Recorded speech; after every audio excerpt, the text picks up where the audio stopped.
Formal nang na-turnover ng Department of Budget and Management sa Kamara ang 2026 National Expenditure Program o panukalang pambansang pondo para sa susunod na taon na nagkakahalaga ng 6.793 trillion pesos. Pinangunahan ni House Speaker Martin Romualdez at DBM Secretary Amena Pangandaman ang seremonya kanina kasama ang iba pang opisyal ng Kamara at DBM. Ayon kay Secretary Pangandaman, pinaghirapan ng administrasyon ang pagbuo sa NEP sa pangunguna mismo ni Pangulong Ferdinand R. Marcos Jr. sa ngalan ng mas maunlad na bagong Pilipinas.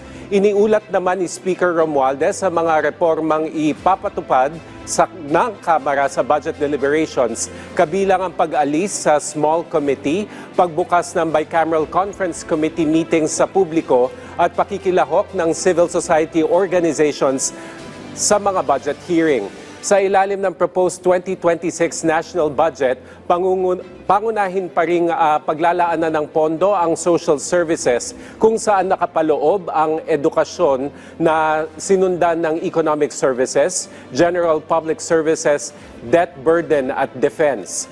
Top 10 departments naman ang DepEd, DPWH, DOH at PhilHealth, Defense, Interior and Local Government, Agriculture, Social Welfare and Development, Transportation, Judiciary at Labor and Employment.